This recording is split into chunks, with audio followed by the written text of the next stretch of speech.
that it may look like something like this, where it's going to say get more done with Google or with Gmail. You're going to want to left click on create an account in this case. So anyway, it's going to take you to the same location, which is this page where it's going to create your account to continue to Gmail.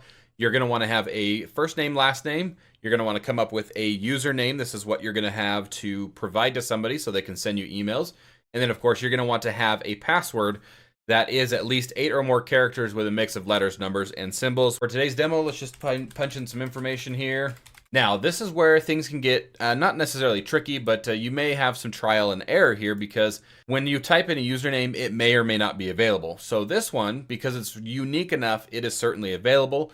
You can use letters, numbers, and periods to create this username, but if we were to change this over to, we'll just say jerry.smith2020 at Gmail, you can see that this username is taken and it wants us to choose a different one. So sometimes it'll pop up a suggestion underneath here, but most of the time those suggestions are something that you're probably not going to remember because it usually consists of a bunch of like just a few letters, so JS, and then a bunch of numbers after that. So I would encourage you just to go through and find something that you're going to remember, but also that is available. Once you've got your username taken care of, you're going to want to come on down to password and, of course, type in a password. Now, right now, because I'm typing through and this little I does not have a line through it, it's hiding the password, which is great if you're trying to create this at like a public library or something along those lines. You, of course, want to secure your password. Now, if it makes it easier and you're in the comfort of your own home or whatever, you can click the little I, which will put a line through it, and that'll show you the password that you did type in. So it kind of helps with being able to see what you typed. Once you've got that information in there, just tap on next. Once you've clicked on next, it's going to take you to this page where it's going to want you to put in a phone number. They are optional, and another recovery email address, also optional, but it's a good idea to have one or both in case you forget your password. There's a couple different ways that Google can use to verify who you are and make sure they get you a password reset sent. So in this case, I am going to do my phone number just because I know that's not going to change. And so you can type that in there. And again, if you have a secondary email address, maybe like at a Comcast or AOL, Yahoo, something along those lines that you have access to, type that in here because it's always good to have a couple different recoveries for that problem. So I'm going to leave the optional empty because this is a test account, so it's going to be deleted anyway. Any case, again, you're going to want to type in or punch in your birthday. There are legal requirements on certain age restrictions. We'll just do December 18th, 1990. And then, of course, you can choose your gender. If you'd rather not say or you want to put something custom in there, you can do that as well. And then you're going to click on next. If you'd like to, you can add your phone number to your account to use across services like video calls, messages, blah, blah, blah. You can click yes, I'm in if you would like to have those. For this demo, I'm going to click a skip. And of course, we're going to run through the privacy and terms. If you want to read through those, you can. And then I'm going to click on agree. Once it has finished creating your Gmail account, it's automatically going to take you into what they call the inbox or like the home. And you'll get a Google Meet now in Gmail. They've integrated a few things. You can just left click right here where it says got it.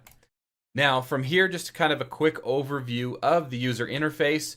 Gmail by default breaks things into 3 different tabs. Primary is typically where you're going to find most of your generic emails between your friends or family or whatever you're emailing. You're going to find those under primary.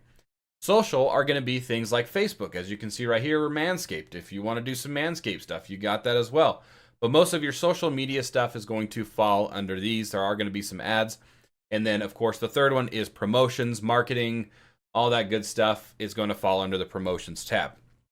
Now, you can go into the inbox settings here and make it to where all of these are consolidated under one, under the primary tab. We're not going to be doing that in today's video. We're just going to keep things pretty basic. So that being said, to create an email or to compose, you're just going to left click where it says compose. It's going to pop up in the bottom right hand corner. You can type in, of course, your to. That's who you're sending the email to. So something like non@non.com.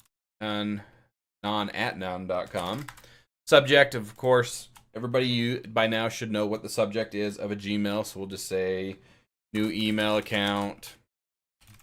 And then, of course, you've got your body of the email. So you may get something that pops up as you start typing called Smart Compose. And what that is it's going to kind of give you suggestions on trying to finish out the sentences that you're trying to say. So there we go right there. You can see where it says Smart Compose. Got it. Turn it off if you like it. Great. If you don't want it, you can click turn off right here to turn that off. But you can see where it says "Are you?" ?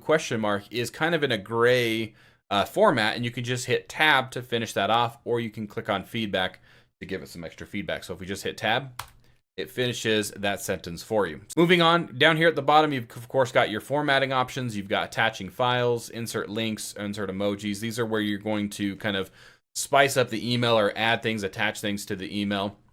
And then of course, if you no longer want the email, you can click right here where it says discard draft, or you can do Control-Shift-D, and that will get rid of the email completely.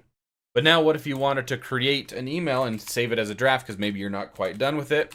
All you need to do is click the little X right up here where it's going to say save and close. This is going to save the email as a draft, and then it's going to show up under the drafts on the left-hand side. You can click on that. You can see the email is right here. You just click it once again, and it's going to open it right back up in the bottom right-hand corner so you can continue editing where you left off. If you want to be able to like reply, or maybe you want to be able to forward an email, you're going to want to open the email that you're trying to either forward or reply to. So in this case, we'll just open the Google Community. And you're going to want to scroll on down to the bottom where it says reply. Of course, if you click on reply, you're going to type in the message that you want to, and you're going to click send. And of course, it's going to reply to that person. If you want to forward it, maybe you've got like a funny email, or maybe you just need to forward an email to somebody.